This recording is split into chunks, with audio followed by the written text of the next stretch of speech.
Hey everybody, and welcome back to our 5-minute studies. Today we're in chapter 24, and we are talking about, Abraham and Isaac and some other guys. So if you want the PDF that contains all of this information, you can download it on our website at tobelikechrist.com. There's a link down in the description. Let's jump in. When did the events of this chapter take place? Well, I'm just going to read you this because otherwise I'm going to mess it up because there's lots of dates and names and things.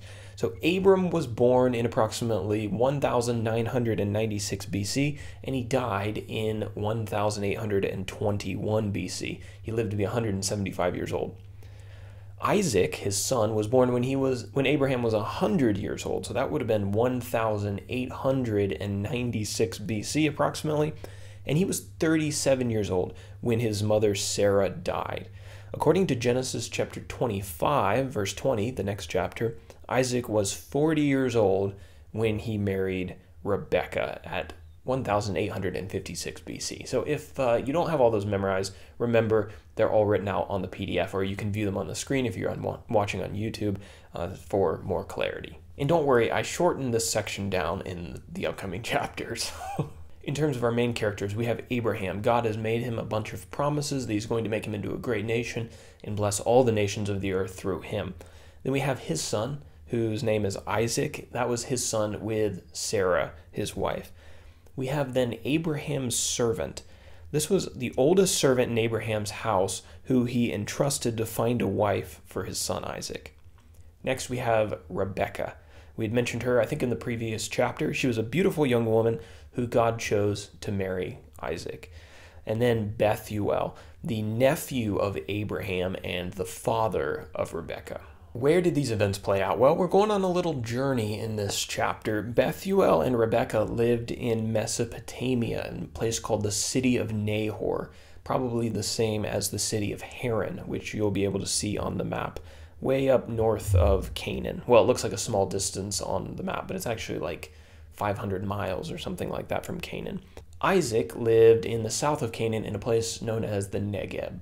In our first section, verses 1 through 9, Abraham asked his servant to find a wife for Isaac. The text says that Abraham was, quote, well advanced in years.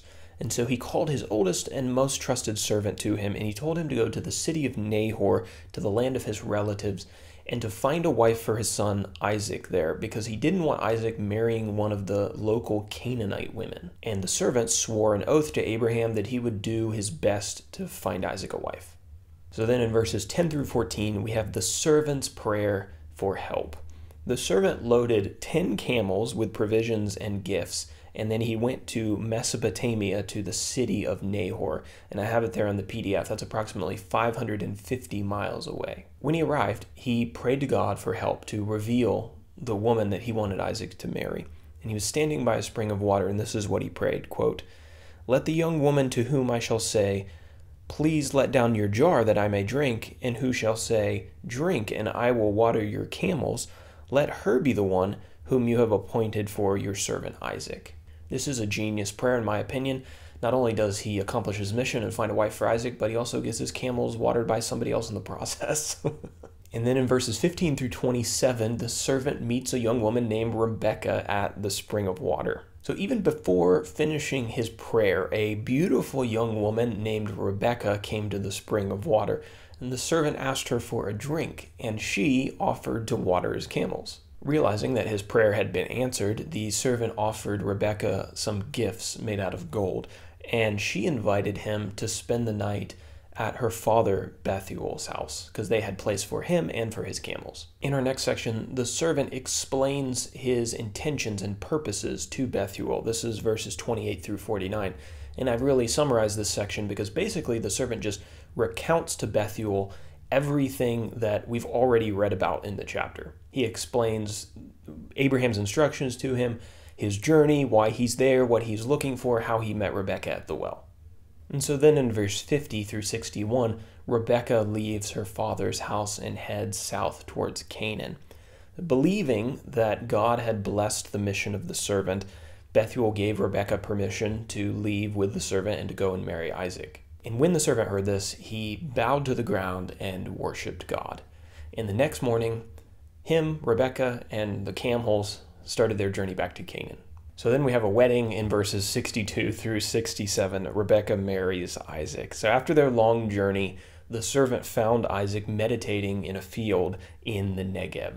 Rebekah approached Isaac, and the text says, quote, Isaac brought her into the tent of Sarah his mother and took Rebekah, and she became his wife, and he loved her. Ah, what a sweet ending to Genesis chapter 24. Now let's talk about our application. Abraham's unnamed servant gives us a great example of a life that is permeated with prayer and worship. His very first thought when he arrived in Haran was to pray to God to direct him. His response to God's answering of his prayer when Bethuel gave Rebekah permission to leave and go marry Isaac was to worship. He falls down on the ground and he starts worshiping, according to verse 52.